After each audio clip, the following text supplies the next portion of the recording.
साथियों, सबसे पहले इस धरती पर जन्मे सभी मूल निवासी महापुरुषों को मैं हृदय से नमन करता हूँ। जैसा कि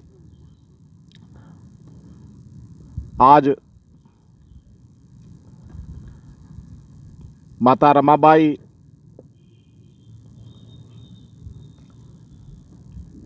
राष्ट्रमाता सावित्रीबाई फूले और ज्योतिबा फूले महापुरुषों को हम लोग याद कर रहे हैं, तो इसकी ज़रूरत क्यों पड़ी? क्योंकि आप लोगों को इस बात की जानकारी होना चाहिए कि आज हमारे समाज में जो लाखों लाख समस्याएं निर्माण हुई हैं, हम लोगों को मुसीबतें झेलनी पड़ रही हैं, उसके पीछे का कारण क्या है? ये सब जानने के लिए हमको अपने महापुरुषों के इतिहास को जानना होगा। जैसे कि आज हम लोग गांव में निवास करते हैं, जब हमारे दादा परलोक चले जाते हैं, एक्सपायर हो जाते हैं, तो हमारा आदमी तहसील जाता है और लेखपाल साहब से कहता है कि हमें अपने दादा की ज़मीन वरासत करानी है। ऐसा कहता है ना?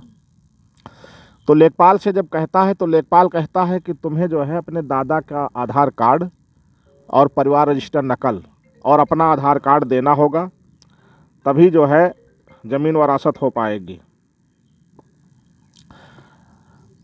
तो इस प्रकार से जो है ये मामला आज की तारीख में वरासत का है और विरासत का है। तो पहले जब विरासत आप जानेंगे अपने पुरखों की, तभी तो वरासत के लिए अपील करेंगे। तो विरासत की जानकारी अगर नहीं होगी तो वरासत नहीं कराई जा सकती। इसलिए हमारी असली विरासत क्या है, ये भी जानने की ज़रूरत है। हमारी असली विरासत है, हम इस देश के मूल निवासी हैं, यही विरासत है और कोई विरासत नहीं है। तो मूल निवासी हैं, ये तो सही है, लेकिन जब हम मूल निवासी होते हुए हमारे ऊपर समस्याएं निर्माण की जा रही हैं, ये कहाँ का इंसाफ है? इस बात को समझने की ज़रूरत है कि 5000 साल पहले हमारे दादा इस धरती के अगुवा थे, राजा थे, मुखिया थे। आज हम लोग मारे जा रहे हैं, पीटे जा रहे हैं, दबाए जा रहे हैं, हक हकूक से वंचित किए जा रहे हैं। ये लाखों लाख समस्याएं पैदा की जा रही हैं। आखिर इसके पीछे का कारण क्या है, ये जानने की ज़रूरत है। आपको पता होगा कि यार विदेशियों ने हमारे देश में हमला किया, हमारे पुरखों की संपत्ति को लूटा, हमारी बहू बेटियों को लूटा, हमारे घर दरवाजे सब छीन लिए और हम लोगों को हक हकूकों से वंचित कर दिया। हमारा सुंदर देश था, सुंदर लोग थे, उनको शिक्षा से, अधिकार से वंचित कर दिया, लोग जानवर हो गए। शिक्षा से स्वाभिमान जागता है और स्वाभिमान से जो है मानव कहलाता है। और जब इंसान का स्वाभिमान मार दिया जाता है तो इंसान जानवर हो जाता है। तो इस प्रकार से इन लोगों ने हमको जानवर बना कर रखा। फिर हमारे पुरखों में जिसमें जो है राष्ट्रमाता सावित्रीबाई फूले, फातिमा शेख, ज्योतिबा राव फूले, बाबा साहब अम्बेडकर, ललई सिंह यादव, राम स्वरूप वर्मा, ईबी रामास्वामी नायकर, संत कबीर, संत रैदास, संत तुकाराम, बहुत सारे महापुरुषों ने अपना जीवन जवानी कुर्बान कर दिया, खून पसीना खपा दिया इस धरती में, तब हम लोगों को जानवर से इंसान बनाया। आप लोगों को नहीं जानकारी है, आप लोगों को इस बात की जानकारी होना चाहिए। किस बात की? कि जैसे मैंने बताया कि दादा का आधार कार्ड लेखपाल मांगता है, आप लेखपाल से कहिए हमको दादा का नाम ही नहीं पता कहाँ है। अगर हमको दादा का नाम ही नहीं पता तो जमीन वरासत होगी? नहीं होगी। तो उस प्रकार से हमको अपने पुरखों के इतिहास के बारे में जानना जरूरी होगा। आज हम लोग अच्छे अच्छे कपड़े पहने हैं, ठीक है, साड़ियाँ अच्छी अच्छी महिलाएं पहनती हैं। एक जमाना था इस धरती पर महिलाओं को लंगोटी बांध कर रहना पड़ता था, आस्तन ढकने का अधिकार नहीं था। इसी धरती पर दुश्मनों ने ऐसी व्यवस्था निर्माण किया था। नगेला नाम की औरत ने जो है अपने सीने पर केवल कपड़ा ढक लिया था, इतना बड़ा जुर्म किया था उसने। दुश्मनों ने उसको मारा और कहा तुमने कानून का विरोध किया है, तुम्हें टैक्स चुकाना होगा, जुर्माना देना होगा, क्योंकि तुम्हें आस्तन ढकने का अधिकार नहीं है, तुम लोगों को नंगे रहने का अधिकार है, ऐसा हमारे कानून में लिखा है।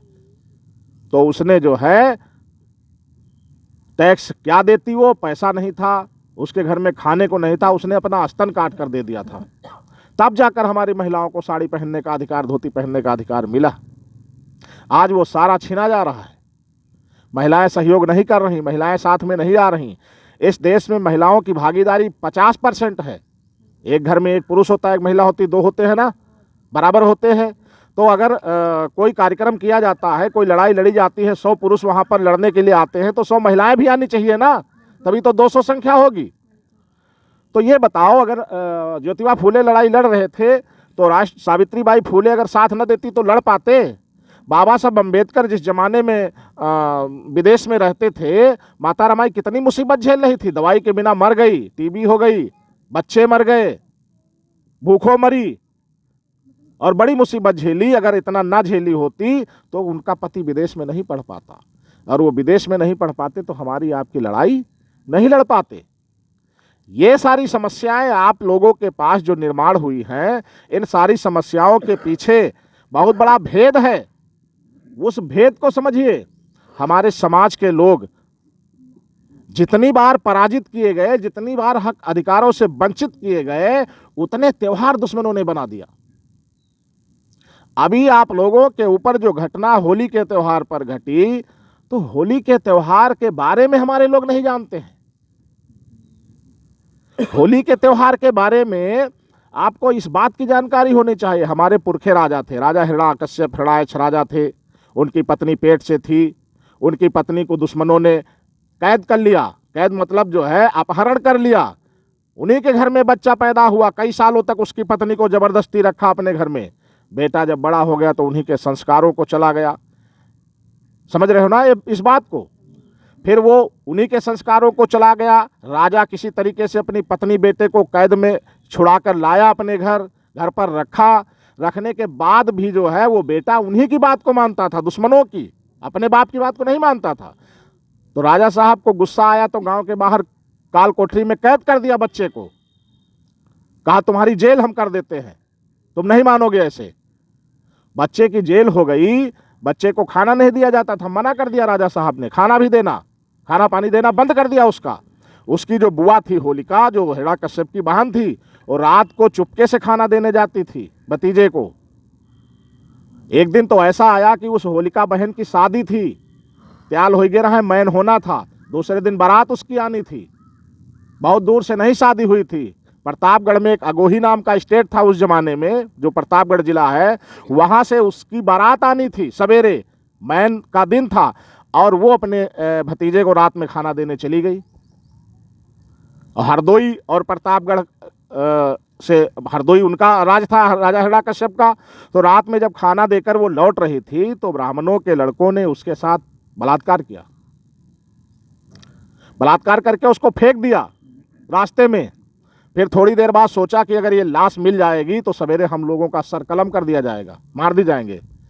तो उस बेईमानों ने जो है उसको जलाने का प्रयास किया, मतलब लकड़ी और सब कंडा जो भी मिला फूस, उसको रास्ते में ही जला दिया और जला दिया। फिर दूसरे दिन जब बारात आई तो सारे मुलजिम पकड़े गए। जब पकड़े गए तो राजा ने जो है उनको मृत्युदंड घोषित किया। तो जिस लड़के के साथ वो शादी होना था, उस दूल्हे ने कहा इनको मृत्युदंड ना दिया जाए, ये कायर लोग हैं, कायरों को मृत्युदंड नहीं दिया जा सकता, ये वीर लोग नहीं हैं, इन्होंने जो है ऐसा अपराध किया है कि महिला के साथ महिला की हत्या किया। अरे पुरुष होते तो पुरुष की हत्या करते तो बहादुरी थी, ये कायर लोग हैं। तो उसने तलवार की नोक से उनके माथे पर लिख दिया आबीर। आबीर मतलब कायर, जो वीर ना हो आबीर होता है। तो वो जब खून बहा तो पूरे शरीर पर जो है उनके लाल कलर का खून हो गया, कपड़े खूनी हो गए। वो अपने घर गए, किसी तरीके से जान बची तो आपस में गले मिले कि चलो जान बच गई हमारी। तो आज हमारे लोग नहीं समझ पा रहे इस त्यौहार को कि हमें नहीं मनाना चाहिए। हमारी बेटी बहन की हत्या की जाती है, फिर हम लोग शराब पी के गले मिलते हैं, खुशहाली मनाते हैं, मिठाई खाते हैं। ये सारी बातें हमारे समाज के लोगों को समझने की ज़रूरत है।